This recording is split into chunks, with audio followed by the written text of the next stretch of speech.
Hello friends, today video on all the important act during the British India from 1773 to 1935 and from 1935 to 1947. I covered all the events and act in another video. उसको मैंने deliberately अलग से इसलिए भी रखा है क्योंकि वहाँ पे बहुत मेजर इवेंट्स हुए हैं और एग्ज़ाम पॉइंट ऑफ व्यू से बहुत इंपॉर्टेंट है, तो उसको अपन एक नेक्स्ट वीडियो में बहुत अच्छे से करेंगे। अभी यहाँ पे फोकस पूरा रखना है 1773 से लेकर 1935 के जितने भी इंपॉर्टेंट एक्ट हैं और उस एक्ट के जो इंपॉर्टेंट प्रोविजंस हैं जो अपने एग्ज़ाम पॉइंट ऑफ व्यू से बड़े इंपॉर्टेंट हैं, मैंने वहाँ यहाँ पे सारे कवर करे हैं एक सिंगल वीडियो में। ठीक है, थोड़ा वीडियो लंबा हो सकता है तो प्लीज़ एंड तक देखिएगा। ठीक है, मैं सारे एक्ट यहाँ पे कवर करूँगा। और दूसरी बात, जो 2 जुलाई EPFO EO के लिए जो भी स्टूडेंट अपेयर होने वाले हैं उनके लिए बहुत ही इंपॉर्टेंट वीडियो होने वाला है। प्लीज़ जो भी स्लाइड्स में लिखा हुआ है उसको याद कर लेना और जो भी मैं एक्सप्लेन करूँगा उसको नोट डाउन करते हुए चलना। पेन पेपर ले लीजिए, जो भी मैं बोलूँ प्लीज़ मैं नोट करवाऊँगा और मैं ये बताता जाऊँगा कि कौन सा पॉइंट एग्ज़ाम में पूछने वाले हैं और कौन सा अपने खाली समझने का है। ठीक है,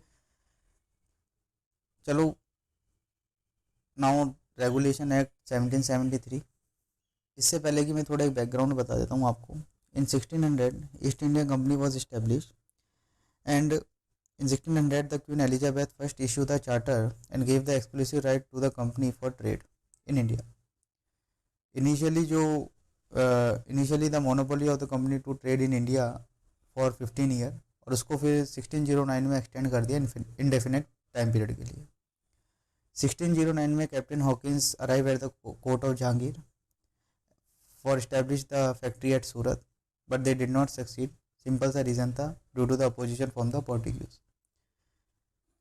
In 1612, Captain Hawkins defeated the Portuguese in the Sea of Surat.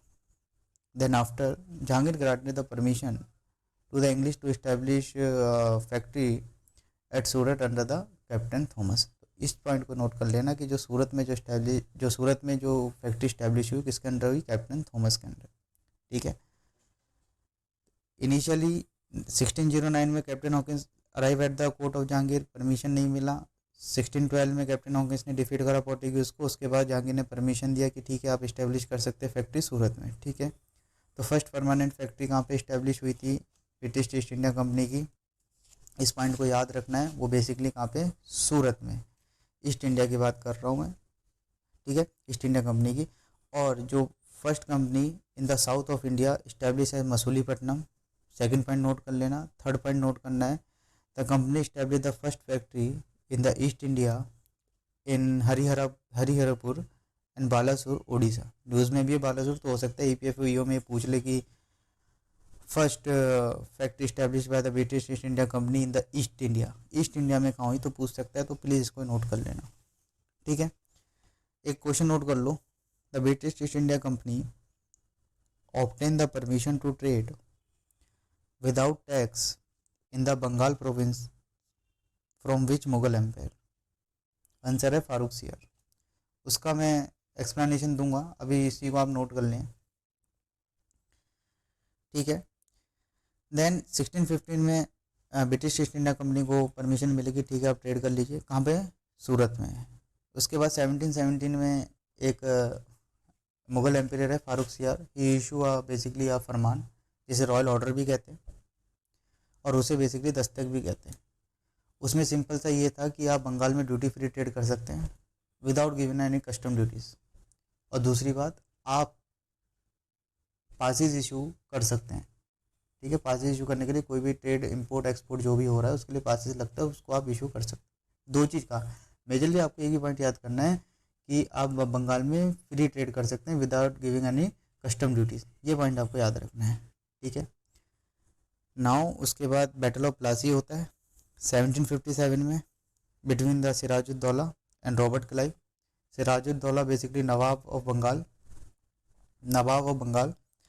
And उसके बाद आपके बाद होता है क्या कहते हैं, battle of Buxar 1764। Battle of Buxar more important than the battle of Plassey. उसका रीज़न है, मैं बताऊंगा उसका रीज़न क्या है, अभी आप सुनिए। Battle of Buxar between the Mir Kasim nawab of Awadh and Shah Alam basically Mughal empire, Mir Kasim basically nawab of Bengal, were defeated by the English force under the Major Hector Munro. इस पॉइंट को लिख लेना, defeated by the English force under the major Hector Munro. ठीक है, 3 power defeat हुई थी, nawab of Bengal, nawab of Awadh और Mughal empire. सबसे इम्पोर्टेंट बात था कि मुग़ल एम्पायर जो शाह आलम था वो भी इसमें थे और वो भी डिफीट हुए थे, याद रखना। Now after that the battle of Buxar एक ट्रीटी साइन होती है, treaty of Allahabad. Treaty of Allahabad basically sign between with Shah Alam, और उसमें ये कहा गया कि आप हमें दीवानी राइट दे दीजिए। What is Deewani right? Revenue collection right. Simple simple याद रखना, revenue collection right, that's all. ठीक है, और दूसरी चीज एक और ट्रीटी साइन हुई विद निजामुद्दौला इन 1765। ठीक है, वो निजामुद्दौला जो ट्रीटी थी वो बेसिकली उसमें क्या था कि जो बंगाल प्रोविंसेस है उसका एडमिनिस्ट्रेशन नवाब करेगा with the help of deputy सूबेदार, and that deputy सूबेदार was appointed by the company। ठीक है, समझे बात को, कि administration by the nawab and help by the deputy subedar. ठीक है, मतलब indirectly control by the company over the Bengal provinces. ठीक है, और जो ये ट्रीटी जो साइन हुई ये फॉर बंगाल प्रोविंसेस के लिए थी, और इसी ही ट्रीटी में जो ये 2 चीज़ साइन हुई कि दीवानी राइट दे दीजिए और हमें अपने पर्सन को एक अपॉइंट करेंगे जो एक नायब सूबेदार होगा, वो आपकी हेल्प करेगा बंगाल प्रोविंस के एडमिनिस्ट्रेशन के लिए, इसे ही ड्यूल गवर्नेंस कहते हैं। तो 2 टर्म आएंगे आगे, एक ये फर्स्ट टर्म आ चुकी है ड्यूल गवर्नेंस क्या है, और एक आएगी डबल गवर्नेंस। कन्फ्यूज़ नहीं होना, मैं बताऊँगा, क्वेश्चन पूछा गया है। ठीक है, अभी इतना याद रखना, dual governance means what, Deewani right, और दूसरी बात एडमिनिस्ट्रेटिव राइट। एडमिनिस्ट्रेटिव राइट में आपके रेवेन्यू रिलेटेड पावर और political function also. So after 1764, after the battle of Buxar, the British East India company had a trading right plus Deewani right और administrative right. ठीक है, अब अपन चालू करते हैं रेगुलेशन एक्ट 1773। अब आपको क्रिस्टल क्लियर रहेगा, बैकग्राउंड आपका क्लियर है। First governor of Bengal became a governor general of Bengal was Warren Hastings, and last governor of Bengal was also Warren Hastings। ये पॉइंट याद रखना, उल्टा करके पूछ लेते हैं। Second point, first step taken by the British to control the east India Company. इससे पहले ब्रिटिश गवर्नमेंट का कोई भी इंटरफेरेंस नहीं होता था ईस्ट इंडिया कंपनी के अफेयर में। इंडिया के अंदर क्या क्या कर रहे हैं, कैसे कर रहे हैं, नहीं होता था। उसका रीज़न ये था, कंपनी थी, ट्रेड कर रही है, प्रॉफिट कमा रही है, हमको कुछ शेयर दे रही है, ख़त्म, इतना सा था। लेकिन इसके बाद जब बैटल ऑफ बक्सर हुई, ब्रिटिश ईस्ट इंडिया कंपनी के बाद ट्रेडिंग राइट के अलावा एक तरीके से एडमिनिस्ट्रेटिव पावर भी आ गई। Now the British government decided now we control over the administrative power of India, इसलिए उन्होंने ब्रिटिश ईस्ट इंडिया कंपनी के कंट्रोल करने का उन्होंने सोचा। Third point, recognise the political and administrative function of the east India Company for the first time, self explanatory point. Fourth point, act prohibited servant of company from accepting the bribe doing the private trade. Easily समझ सकते हो, ऐसा कुछ है नहीं इसमें। Fifth point, governor of Bombay Madras made subordinate to the governor of Bengal. Majorly 3 provinces, Madras, Bombay and, Mumbai नहीं था, बॉम्बे था, बॉम्बे, ठीक है, एंड बंगाल। याद रखना, मुंबई तो अब बना है, वो बॉम्बे कहते थे पहले। 3 मेजर प्रोविंसेस थी जो governor of Bombay and governor of Madras made a subordinate to the governor of Bengal, याद रखना।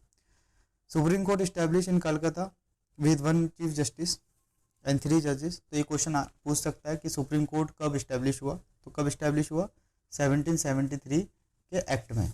कब हुआ, 1773 के एक्ट में। Court of director made to a report on revenue, civil and military affairs of India. ये इंपॉर्टेंट पॉइंट है, प्लीज़ याद रखना। दोनों पॉइंट जो मैंने यहाँ पे एरो भी लगा दिए, प्लीज़ इन चीज़ को याद रखना। अब एक टर्म समझ लेते हैं, कोर्ट ऑफ डायरेक्टर क्या होता है, बोर्ड ऑफ कंट्रोल क्या होता है। British East India company is a company. अब उस कंपनी का कोई ऑनर होगा, उस ऑनर उस कंपनी का कोई ऑनर होगा। Basically court of director are nothing but a 24 member body who manage the commercial function in India. समझे, एक एग्जांपल देते हैं, जैसे कि रिलायंस एक कंपनी है, उस रिलायंस का ओनर कौन है? अंबानी। उस रिलायंस की सब्सिडरीज भी हैं लाइक आजियो, जियो, ठीक है, आपके रिलायंस स्मार्ट, ये सब हैं। इस सब्सिडरीज को मैनेज करने के लिए एक अथॉरिटी बनाएंगे। उस अथॉरिटी, चाहे वो मैनेजिंग डायरेक्टर हो, चाहे वो मैनेजर हो, जो भी हो, सेम एज द फंक्शन जो था वो कोर्ट ऑफ डायरेक्टर का था, same function. Basically court of director elected body for 4 year, 24 member body थी। इलेक्ट कौन करता था? प्रोपराइटर, प्रमोटर, शेयर होल्डर, कुछ भी कर लो, एक ही बात है, ठीक है। Court of director 24 member body है। क्वेश्चन ये बन के आएगा कि कोर्ट ऑफ डायरेक्टर किस एक्ट के अंदर आया? तो रेगुलेशन एक्ट 1773 के अंदर, ठीक है। Basically court of director was required to submit the all the report which it receive from before the British government. ये चीज़ याद रखना लास्ट पर, ठीक है। नाउ उसके बाद अपना नेक्स्ट एक्ट आता है Pitt's act 1784। Pitt's act 1784 distinguish between the political and commercial function of the company. Basically मैंने आपको पहले ही बताया है कि 1773 के एक्ट के बाद ब्रिटिश ईस्ट इंडिया कंपनी के पास ट्रेडिंग राइट भी आ गया, दीवानी राइट भी आ गया, मतलब एडमिनिस्ट्रेटिव राइट भी आ गया। पिट्स एक्ट में पहली बार ब्रिटिश गवर्नमेंट ने डिस्टिंग्विश किया कि political right and commercial right, ठीक है। सेकंड पॉइंट देखना, establish the system of double government with court of director and board of control. मैंने कहा था ना कि डबल गवर्नमेंट आएगा और ये आ गया, प्लीज़ कंफ्यूज मत करना, यहाँ कंफ्यूजन होता है ड्यूल गवर्नेंस और डबल गवर्नमेंट में। Dual government means what? Trading right plus administrative right. Treaty of Allahabad after battle of Buxar, ठीक है। यहाँ पे समझना है अपन को, कोर्ट ऑफ डायरेक्टर मैंने बता दिया। कोर्ट ऑफ डायरेक्टर कुछ भी नहीं है, बेसिकली वो कमर्शियल वर्क जो है ईस्ट इंडिया कंपनी का, जो भी यहाँ पर ट्रेड जो हो रहा है उसका जो भी सुपरविजन है वो कोर्ट ऑफ डायरेक्टर करेंगे। सेकंड टर्म समझ लेते हैं, board of control. First point का एक्सप्लेनेशन है सेकंड पॉइंट। फर्स्ट पॉइंट अगर आप देखें तो political and commercial function of the company distinguish, ठीक है। कमर्शियल फंक्शन कौन देखेगा? Court of director. Political function कौन देखेगा? Board of control. Board of control basically appointed authority. कौन अपॉइंट कर रहा है? British government. ब्रिटिश गवर्नमेंट किस लिए? For the supervision of the political and administrative function in India, ठीक है। दो बॉडी हैं, दो फंक्शन हैं, दोनों को डिस्टिंग्विश करा पिट्स इंडिया एक्ट 1784, ठीक है। याद रखना है इस चीज़ को। Commercial function under the court of director and administrative power and political power under the board of control. Board of control is appointed authority. Court of director is elected. Court of director elected by the proprietor, promoter, owner, जो बोलना है बोलिए, company east India Company के, ठीक है। Third point, board of control to manage the political affair. मैंने पहले explain कर दिया। Court of director to manage the commercial affair. British government was give a supreme control over the company affair and administration, ठीक है। मैंने आपसे बोला था कि 1773 के बाद ही British government felt that now we control over the east India company in India. उसका रीज़न मैंने आपको बताया, क्योंकि पहले ट्रेडिंग राइट थे, ट्रेड कर रहे हैं, ठीक है, लेकिन अब आपके पास एडमिनिस्ट्रेटिव राइट आ गया, अब आपका रेवेन्यू राइट्स आ गए, पॉलिटिकल राइट्स आ गए। Now the British government felt, अब कंट्रोल करना पड़ेगा। लास्ट पॉइंट याद रखना, क्वेश्चन पूछ लेते हैं। East India company territory were called a British position in India, किस एक्ट में बोला गया? ये पूछेगा question. British position in India under which act? Pitt's India act 1784। Point note कर लेना। मैं बताता जाऊंगा कि किस पॉइंट को नोट करना है, किस पे स्टार मार्क करना है, कौन सा एग्ज़ाम में पूछ सकता है और कौन सा नहीं पूछ सकता है। मोस्ट चांसेस हैं, और ये सारी जो पीपीटी है, जो वीडियो है, वो PYQ बेस्ड है। PYQ को एनालाइज करने के बाद ये मैं बना रहा हूँ। Now charter act 1813, East India Company monopolise over the trade in India ended except the trade with China and trade in tea, ठीक है। देखो, इनिशियल फेज में ईस्ट इंडिया कंपनी को कितने साल के लिए मिला? 15 साल के लिए कि आप ट्रेड करिए, monopolise over the trade in India for 15 year. 1609 में इसको इंडेफिनेट टाइम के लिए इसको एक्सटेंड कर दिया, लेकिन 1813 में उनके जो ईस्ट इंडिया कंपनी की जो मोनोपोली थी ओवर द ट्रेड, वो एंड करी, एक्सेप्ट, टोटली एंड नहीं करी, except trade with China and trade in tea. Point note कर लेना, पूछा गया है। Second point, East India company was to retain the position of the territory and the revenue for 20 year more. ये जो monopoly over the trade in India Indian except the trade of China and trade in tea, ये 20 year, next 20 year के लिए दिया गया। याद है, East India company was to retain the position of territory and revenue for the 20 year more. 1 lakh rupees for education. Point note कर लेना, first time education के लिए पैसे देने के लिए बात करी, फर्स्ट टाइम एजुकेशन के लिए 1 लाख रुपीज़। ठीक है। Last point, Christian missionary permitted to preach a religion in India. Self explanatory है, इसमें कोई बताने की कोई जरूरत नहीं है। चार्टर एक्ट 1833 बहुत इंपॉर्टेंट एक्ट है। Governor general of Bengal became a governor general of India. First governor general of India William Bentinck and last governor general of Bengal William Bentinck. उल्टा करके पूछ लेता है, याद रखना है। जैसे वही था governor of Bengal became a governor general of Bengal, तो वैसे। ठीक है। It attempted to introduce a system of open competition for the selection of civil services. यहाँ एक कैच है, वो कैच ये है, अटेम्प्टेड, किया नहीं था, कोशिश की थी। It attempted to introduce a system of open competition for selection of civil services. यहाँ पे काफ़ी बार कन्फ्यूजन हो सकता है, नेक्स्ट एक्ट में ये क्लियर हो जाएगा पॉइंट। ठीक है।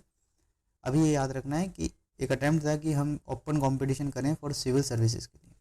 Third point, ended the east India company function as a commercial body, only the administrative function remain. इसका मतलब ये है कि जो प्रीवियस एक्ट में 1813 के एक्ट में मैंने बोला कि ब्रिटिश ईस्ट इंडिया कंपनी की मोनोपोली अबालिश हो गई थी, except the trade with China and trade in tea, वो भी अब यहाँ पे अबालिश कर दी। अब आप चाइना की भी आपकी जो मोनोपोली है वो भी ख़त्म और ट्रेड इन टी में है वो भी ख़त्म। तो totally the east India company function as a commercial body जो था वो ख़त्म हुआ। अब now the east India company is nothing but the administrative function, administrative body. It was the final step for centralisation in British in India. ठीक है। British government यही चाह रही थी कि हम कैसे ना कैसे पावर को सेंट्रलाइज करें, और सेंट्रलाइज कर ही दिया, क्योंकि गवर्नर जनरल ऑफ इंडिया को आपने एक नया डेजिग्नेशन दिया। यहाँ पर गवर्नर जनरल ऑफ इंडिया का मतलब समझ रहे हैं सर, कि जो गवर्नर ऑफ बम्बई और गवर्नर ऑफ मद्रास जो है, but deprive of the power of making the law, they only suggestion a matter to the Governor General Executive Council regarding the law making. Governor General of Madras and Bombay only a suggestive body. आप suggest करिए, आप law नहीं बना सकते हो। उनकी power को deprive किया under the charter act of 1833। उसका रीजन क्या था?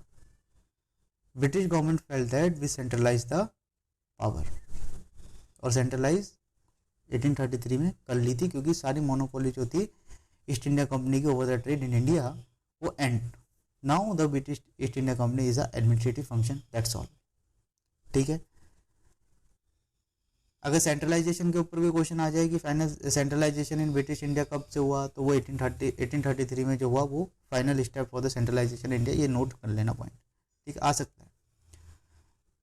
चार्टर एक्ट 1853 इंपॉर्टेंट है, बहुत इंपॉर्टेंट है। Executive and legislative function of the governor general were separated, समझे? या गवर्नर जनरल कौन? इंडिया। ठीक है। अब समझ जाना, जब भी मैं बोलूँ गवर्नर जनरल ऑफ इंडिया, ये बंगाल कुछ नहीं है, गवर्नर जनरल ऑफ इंडिया। ठीक है। देखो आज के अभी अब जब मैं एक्ट आ रहे ना, अब चार्टर एक्ट 1853 के बाद जितने भी एक्ट हैं प्रेजेंट सिचुएशन से इसको रिलेट कर लेना। प्रेजेंट जो हमारा जो गवर्नमेंट सिस्टम है, क्या लेजिस्लेटिव है, एग्जीक्यूटिव है, जुडिशरी है। ठीक है। लेजिस्लेटिव एग्जीक्यूटिव, ठीक है, याद रखना, सेंटर स्टेट दोनों पे है। ठीक है। बस ये चीज़ अपने बैक में रखना, बस सेंटर एंड स्टेट लेवल पे दोनों जगह लेजिस्लेटिव एग्जीक्यूटिव है, बस ये चीज़ इतनी बस बैक में रखना, चीज़ें समझ आती जाएंगी। नहीं तो कंफ्यूज हो जाओगे, कहाँ लेजिस्लेटिव आया, कहाँ एग्जीक्यूटिव आया, कहाँ सेंटर आया, कहाँ प्रोविंस। हाँ, पहले यहाँ से बता रहा हूँ, प्रोविंसेस, स्टेट एक ही बात है, कंफ्यूज नहीं होना है, ठीक है। Now executive and legislative function of the governor general of India और सेपरेटेड। क्या हुआ था कि गवर्नर जनरल की एग्जीक्यूटिव काउंसिल थी, क्योंकि गवर्नर जनरल तो अकेला वर्क नहीं करेगा, उसको असिस्ट करने के लिए चाहिए, तो 4+1 के एक मेंबर बनाए, 4 गवर्नर जनरल एग्जीक्यूटिव काउंसिल के मेंबर और 1 गवर्नर जनरल खुद इट्स, और 6 मेंबर लेजिस्लेटिव फंक्शंस के लिए हमने ऐड करे इन चार्टर एक्ट 1853। तो एक बना भी सकते हो अपने नोट्स में 4+1, उस पर एरो करके लिख लो गवर्नर जनरल एग्जीक्यूटिव काउंसिल, और +6 उस पर एरो करके लिख लो गवर्नर जनरल लेजिस्लेटिव काउंसिल, तो क्लियर रहेगी पिक्चर, ठीक है। ये जो 6 मेंबर लेजिस्लेटिव काउंसिल में जो ऐड हुए हैं ये कौन थे? 4 मेंबर इसमें से अपॉइंट हुए provincial government of Bengal, Bombay, Madras and Agra, ठीक है। याद करना, याद करने की जरूरत नहीं है। सेकंड पॉइंट, फर्स्ट पॉइंट जरूर याद रखना कि लेजिस्लेटिव और एग्जीक्यूटिव फंक्शन जो है गवर्नर जनरल ऑफ इंडिया का जो सेपरेट करा, और उसमें 4 डायग्राम बना लेना, 4+1 governor general of executive council and +6 governor general of legislative council, ठीक है। Third point, legislative council function as a mini parliament and adopted the same process as a British parliament.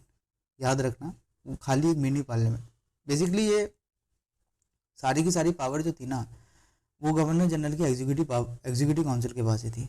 Legislative power is nothing but suggestion के लिए था बस, ठीक है, कोई power नहीं थी, याद रखना। Introduce a open competition system for civil servants and civil services were open to Indians. इस चीज़ को याद रखना, you are preparing for the civil services, ये पॉइंट आपको याद होना चाहिए कि इंडियंस के लिए सिविल सर्विसेज एग्जामिनेशन कब ओपन हुआ, चार्टर एक्ट 1853। और फर्स्ट पर्सन कौन थे आईसीएस में? सत्येंद्र नाथ टैगोर, नाम याद कर लेना please.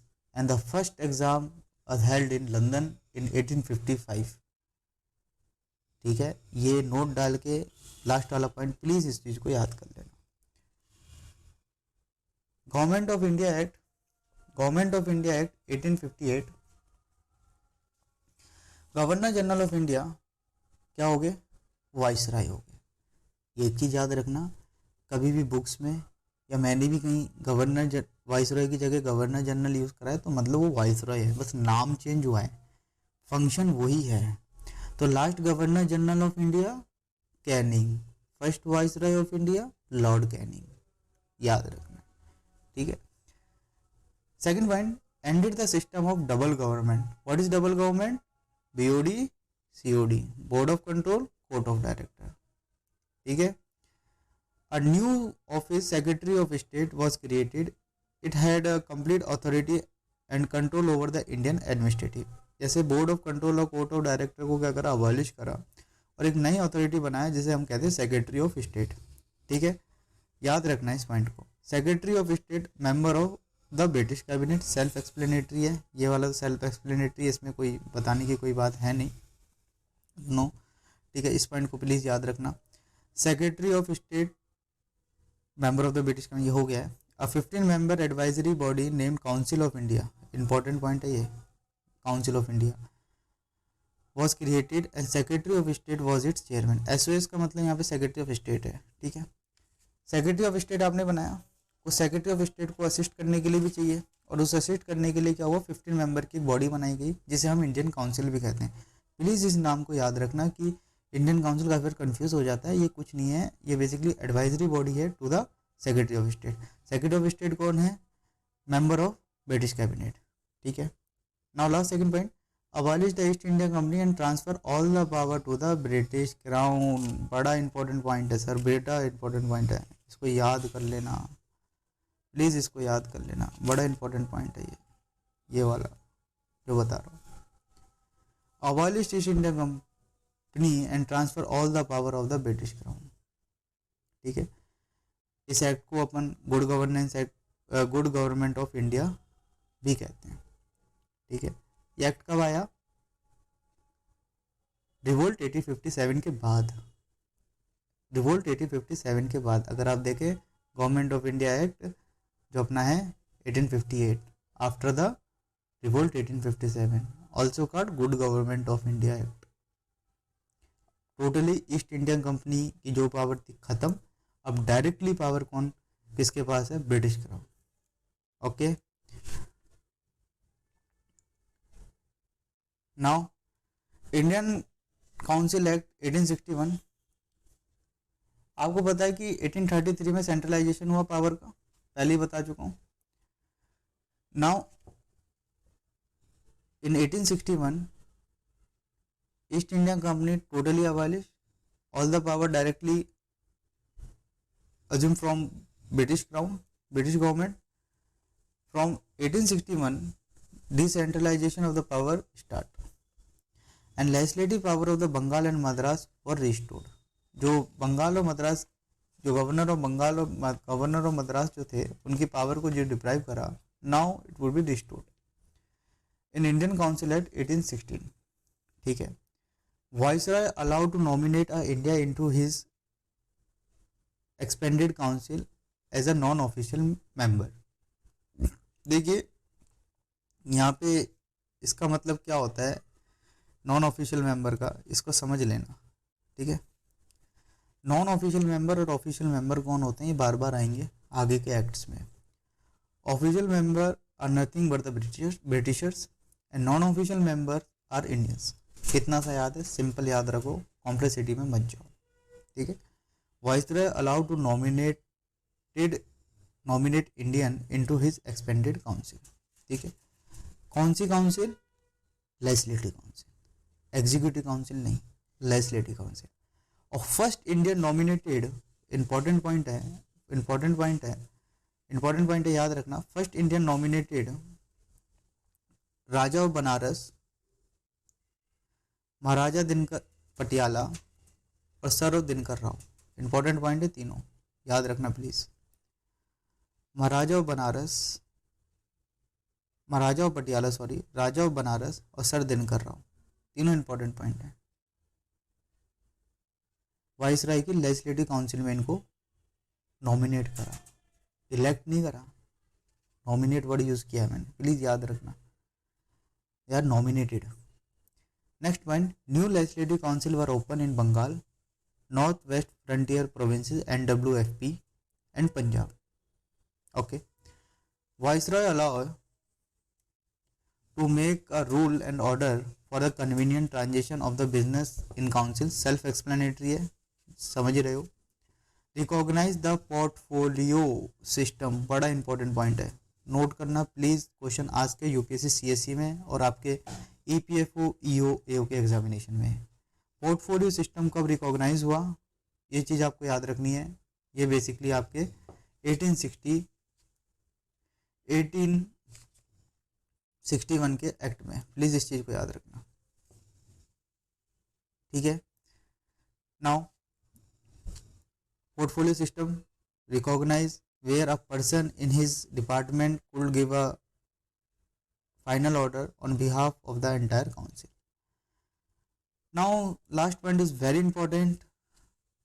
Viceroy empowered to issue the ordinance, and that ordinance की लाइफ क्या थी, 6 मंथ। पता ही होगा ऑर्डिनेंस क्या है पॉलिटी में, पहले से ही आपने कवर करा होगा। ठीक है, अभी किसी के पास है प्रेसिडेंट, उस टाइम वाइसरॉय सेम। ठीक है, इंडियन काउंसिल एक्ट 1892 क्या कहता है, देख लेते हैं। Increase the number of non official member in provincial and central legislative council but official majority remain. मैंने पहले ही बताया ऑफिशियल और नॉन ऑफिशियल कौन होते हैं। नंबर बेसिकली इंक्रीज हुए, मेंबर्स के नंबर इंक्रीज हुए, चाहे वो प्रोविंसेस में हो चाहे सेंट्रल लेजिस्लेटिव काउंसिल में हो। और मैंने आपको बोला भी सेंट्रल लेजिस्लेटिव काउंसिल में हमने इंडियंस को इंट्रोड्यूस कराया, और जो वो 3 इंडियंस थे उनके नाम आपको प्लीज़ याद होने चाहिए, raja of Banaras, maharaja of Patiala, sir Dinkar Rao. ठीक है, यहाँ पे members in the provincial central legislative council would be increases, but majority किसकी थी, मेजोरिटी बेसिकली ऑफिशियल किसकी थी, ऑफिशियल्स मीन ब्रिटिशर्स की। ऐसा नहीं था कि मेजोरिटी इंडियंस की हो गई, नो, मेजोरिटी अभी भी ब्रिटिशर्स की थी। ठीक है, second point, indirect method of election to the centre and provinces council allow. Please इस वर्ड को याद कर लेना, note down, indirect method of election. Election पहली बार जो चीज़ है वर्ड वो कहाँ इंट्रोड्यूस करवाया, 1892 में। डायरेक्ट इलेक्शन नहीं था, इनडायरेक्ट इलेक्शन था।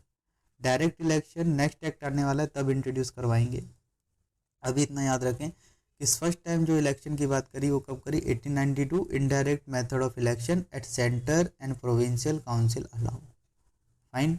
Increase the function of legislative council. Important point, please note it down, please note it down. Discuss a budget and address the question to the executive. आप budget discuss करिए, लेकिन आप budget पे vote नहीं डाल सकते, you only discuss, और you did not ask the supplementary question. Okay, now next act, Indian council act 1909, Morley Minto reform. Morley basically secretary of state, SOS का मतलब सेक्रेटरी ऑफ स्टेट है, Minto basically या viceroy.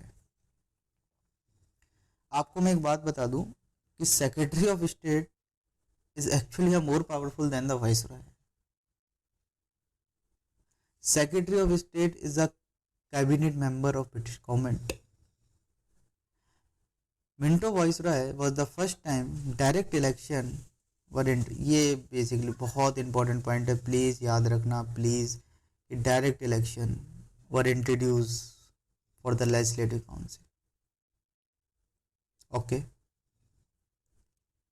Now, to the center and provincial council allowed, increase the size of the council considerable to the, for CLC का मतलब है ये central legislative council, to went from 16 to 20।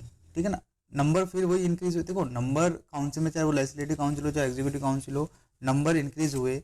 आपको ये याद रखने की बिल्कुल भी जरूरत नहीं है कब कौन सा नंबर इंक्रीज हुआ, बस आपको ये जो मैं इंपॉर्टेंट पॉइंट बता रहा हूँ कि फर्स्ट डायरेक्ट इलेक्शन कब हुआ, ठीक है ना, ये चीज़ आपको याद रखनी है। कि बजट में आपको डिस्कस कर सकते हो, वोटिंग पावर नहीं, ये चीज़ आपको याद रखनी है। ये कभी नहीं पूछेगा कि नंबर कितने इंक्रीज हो रहे हैं, क्योंकि कभी PYQ में देख लेना, कभी नहीं पूछा गया है।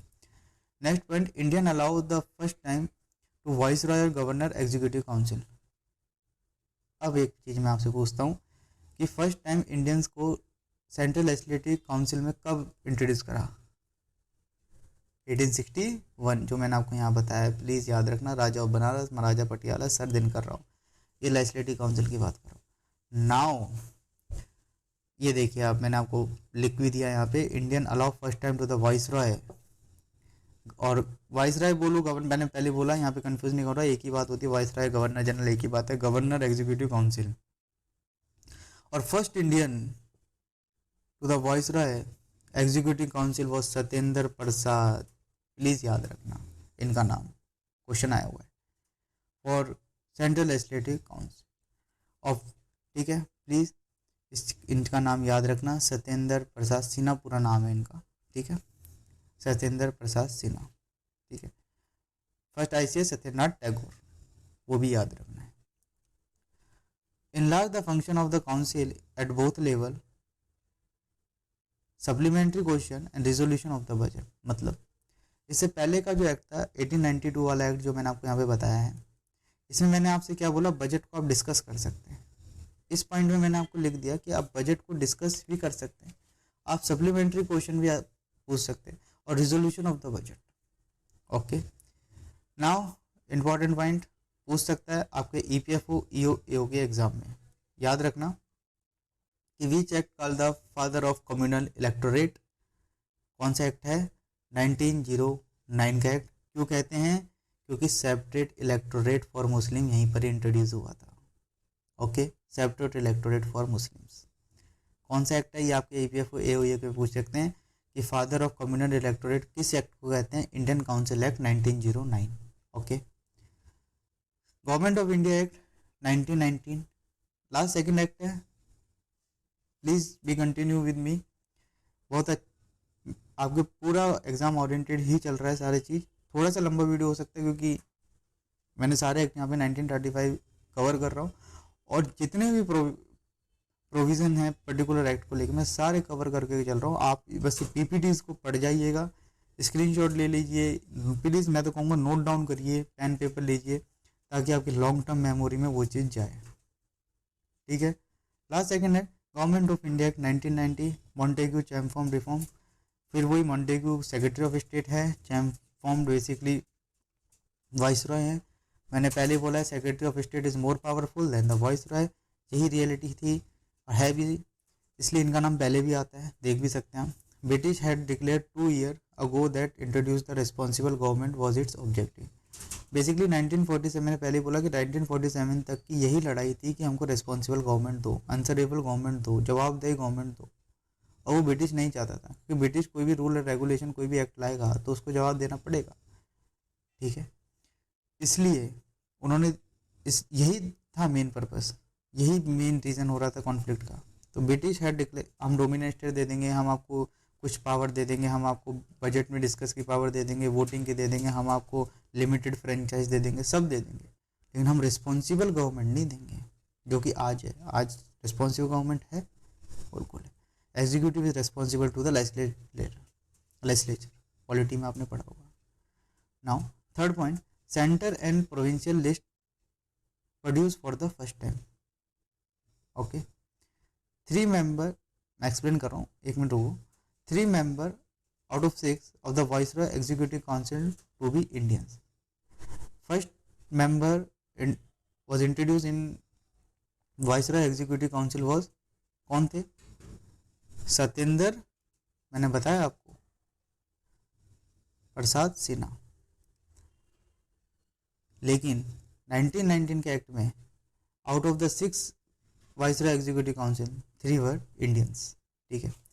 सेंटर और प्रोविंशियल लिस्ट का यहाँ पे मतलब ये है बेसिकली कि कुछ जो सब्जेक्ट है वो सेंट्रल लिस्ट में डाला और कुछ सब्जेक्ट जो है प्रोविंशियल लिस्ट में डाला। उसको आपको 5th पॉइंट देखना, dyarchy was introduce in provinces. Dyarchy क्या होती है? 2 लिस्ट बनाई, एक रिजर्व लिस्ट और एक ट्रांसफर लिस्ट। रिजर्व लिस्ट में वो सब्जेक्ट रखे जो मोस्ट इंपॉर्टेंट है, जैसे law, order, finance, land revenue, irrigation, important है। इसको एडमिनिस्टर कौन करेगा? गवर्नर की एग्जीक्यूटिव काउंसिल, क्योंकि अभी भी क्या सारे डिसीजन कहाँ से आते हैं? एग्जीक्यूटिव।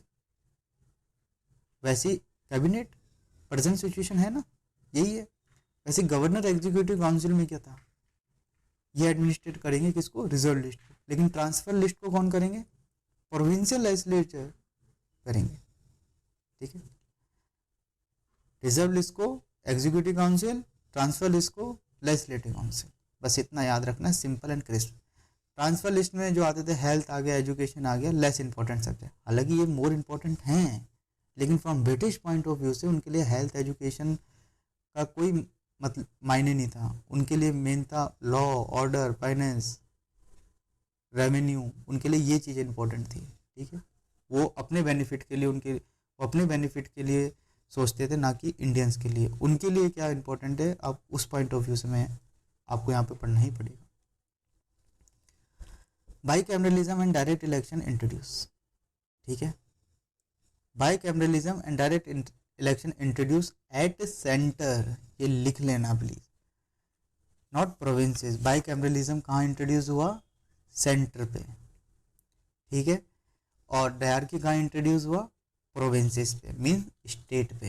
कब? गवर्नमेंट ऑफ इंडिया एक्ट 1990, जिसे हम मॉन्टेग्यू चैमफॉर्म रिफॉर्म भी कहते हैं। 1909 के एक्ट को क्या कहते हैं? Father of communal electorate. Please याद रखना है, ये EPFO EO 2 जुलाई को होने वाला है एग्जाम, बड़ा इंपॉर्टेंट है, उसके लिए पूछ सकते। ठीक है, bicameralism and direct election introduce.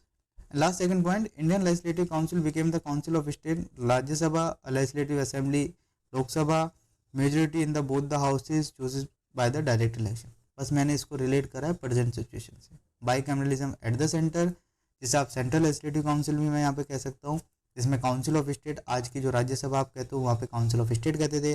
Legislative assembly, जो कि जिसको आज आप लोकसभा कहते हो, वो चीज़ सेम। और डायरेक्टली इलेक्टेड, प्लीज़ याद रखना, डायरेक्टली इलेक्टेड मतलब लिमिटेड फ्रेंचाइज थी। ठीक है, लिमिटेड फ्रेंचाइज का मतलब था कि वोट जो वोटर जो है वो वही दे पाएगा ऑन द बेसिस ऑफ आपके पास कितनी प्रॉपर्टी, आपके पास कितनी एजुकेशन है, लिमिटेड फ्रेंचाइज थी, ये चीज़ याद रखना। सेपरेट इलेक्टोरेट, कम्युनल इलेक्टोरेट कब इंट्रोड्यूस हुआ? 1909। इसका एक्सटेंशन 1919 में भी देखने को मिला। सेपरेट इलेक्टोरेट सिक्स को भी दिया, इंडियन क्रिश्चियंस को भी दिया, एंग्लो इंडियंस को भी दिया एंड यूरोपियंस को भी दिया।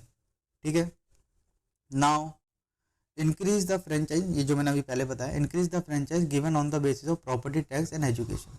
ठीक है, office of high commission for Indians was created in London. It was given a some function for of secretary of state.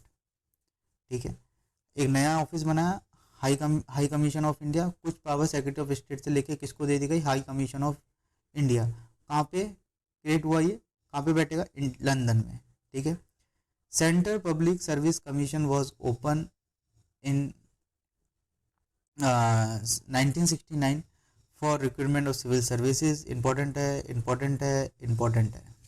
ठीक है, appointed a statutory commission to report a act, जिसे हम कहते हैं after a 10 year Simon commission. ठीक है, आगे की जितनी भी कहानी है 1935 की, वो जो मैं नेक्स्ट वीडियो में लाऊंगा, वो मैं वहाँ पे पूरा साइमन कमीशन भी लूँगा, मैं मेजरली क्रिप्स कैबिनेट मिशन भी लूँगा, क्रिप्स वाला भी लूँगा, सारे में इवेंट जितने भी हैं, इंडियन इंडिपेंडेंट एक्ट भी लूँगा वहाँ पे, मैं राजा गोपालाचार्य प्लान भी लूँगा, सारे प्लान, सारे एक्ट, सारे कंप्लीट करेंगे।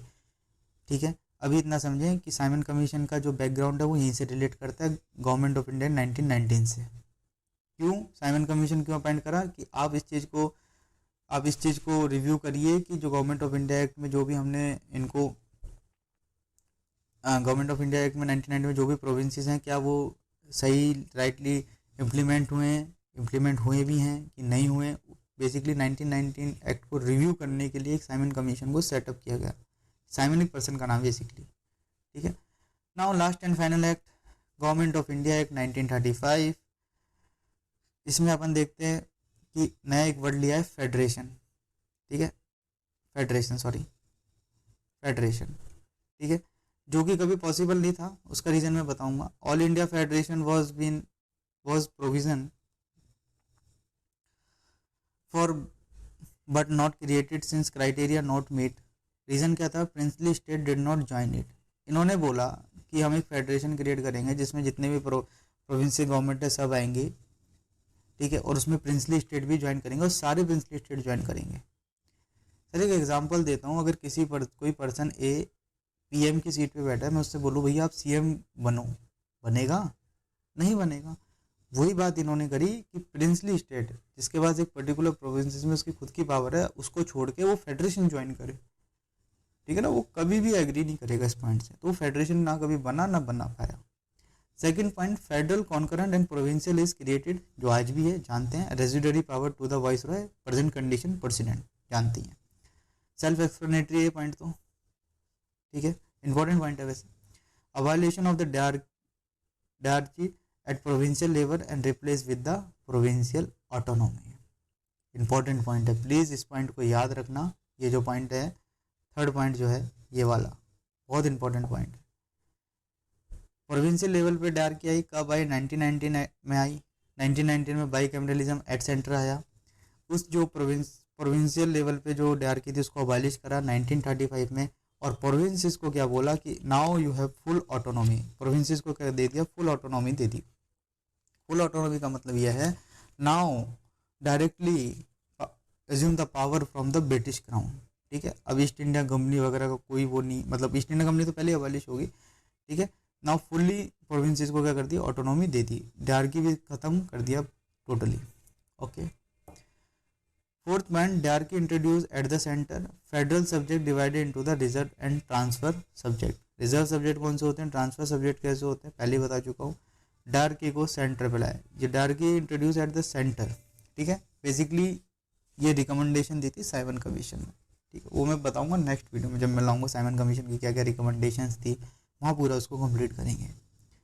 ठीक है, अभी इतना याद रखना, 1935 में dyarchy abolish at the provinces at और state and dyarchy introduce at the centre. ठीक है, council of India was abolish. What is council of India? याद है, इंपॉर्टेंट पॉइंट है।